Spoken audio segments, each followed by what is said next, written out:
வணக்கம். பொங்கல் திருவிழா நெருங்கிட்டே இருக்கு.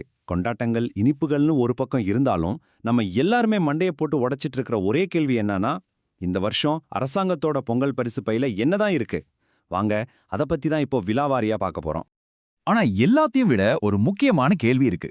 அரிசி, சக்கரை, கரும்பு எல்லாம் ஓகே. ஆனா இந்த வருஷம் பொங்கல் பரிசோட ரொக்க பணம் கிடைக்குமா கிடைக்காதா? இதுதான் இப்போ எல்லாரோட மனசுலயும் ஓடிட்டு இருக்கிற ஒரு பெரிய எதிர்பார்ப்பு.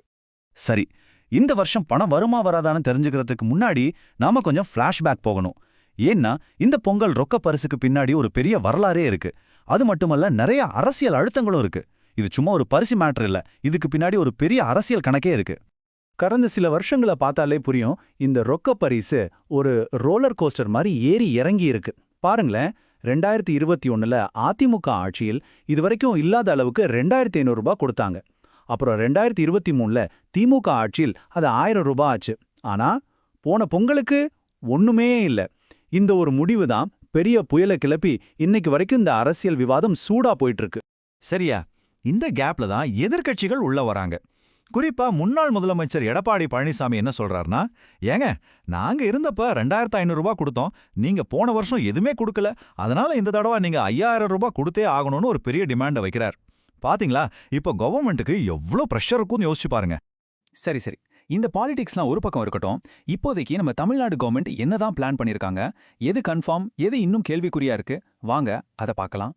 ஓகே, முதல்ல கன்ஃபார்மான விஷயங்கள் என்னென்னு பாத்திரலாம். ஒவ்வொரு ரேஷன் கார்டுக்கும் 1 கிலோ பச்சரிசி, 1 கிலோ சக்கரை, அப்புறம் பொங்கலுக்கு முக்கியமா ஒரு முழு நீல கரும்பு.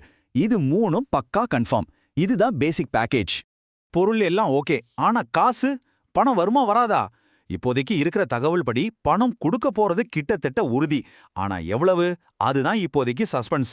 சில பேர் 1000 ரூபாய் சொல்றாங்க, ஆனா எதிர்க்கட்சிகளோ 5000 ரூபாய் கேக்குறாங்க. சோ முதலமைச்சர் என்ன அறிவிக்க போறாரோ அதை வச்சுதான் எல்லாமே. சரி, இதெல்லாம் எப்படி நம்ம கைக்கு வந்து சேரும்? ரொம்ப சிம்பிள், 2 ஸ்டெப் தான்.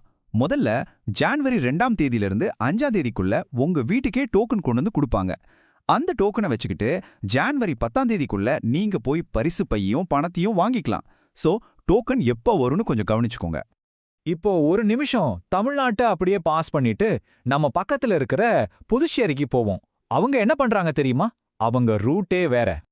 புதுச்சேரியோட கிஃப்ட் பேக்கப் பாத்தீங்கன்னா அதுவே வேற லெவல். 4 கிலோ பச்சரிசி, நாட்டு சக்கரை, பாசிப்பருப்பு, 300 கிராம் நெய், 1 லிட்டர் சன்ஃப்ளவர் ஆயில்னு அடேங்கப்பா, ஒரு பெரிய லிஸ்டே இருக்கு. நம்மளோட ஒப்பிடும்போது இது பொங்கல் வைக்கிறதுக்கு ஒரு முழு கிச்சன் கிட் கொடுத்த மாதிரி இருக்கு இல்லையா? இங்க தான் ஒரு சூப்பரான ட்விஸ்ட் இருக்கு. தமிழ்நாட்டுல கையில காசு கொடுப்பாங்கன்னு நாம வெயிட் பண்றோம். ஆனா புதுச்சேரி என்ன பண்ணிருக்காங்கன்னா, வருஷம் கொடுக்கிற இலவச வேட்டி சேலை திட்டத்தையே தூக்கிட்டாங்க. அதுக்கு பதிலா அந்த பணத்தை நேரடியா மக்களோட பேங்க் அக்கவுண்ட்டுக்கே டிரான்ஸ்ஃபர் பண்ணிடுறாங்க. இது ஒரு செம ஐடியா இல்ல? ஏன்னா இதனால நடுவுல நடக்கிற பிரச்சனைகள், விநியோக குளறுபடிகள் எல்லாத்தையும் தவிர்க்கலாம்னு அவங்க யோசிச்சிருக்காங்க. சரி, இப்ப எல்லாத்தையும் ஒன்னா சேர்த்து பார்க்கலாம். தமிழ்நாடு, புதுச்சேரின்னு எல்லாத்தையும் பார்த்தாச்சு. அப்போ ஃபைனலா என்னதான் நடக்க போகுது? ஒரே வரியில சொல்லணும்னா, பொங்கல் பரிசு பையில அரிசி, சக்கரை, கரும்பு இருக்கிறது கன்ஃபார்ம். ஆனா அந்த பைக்குள்ள எவ்வளோ பணம் இருக்க போகுதுங்கிற அந்த பெரிய சஸ்பென்ஸை முதலமைச்சர் தான் உடைக்கணும். அவரோட அதிகாரப்பூர்வ அறிவிப்பு வர்ற வரைக்கும் நாம எல்லாரும் காத்திருந்து தான் ஆகணும்.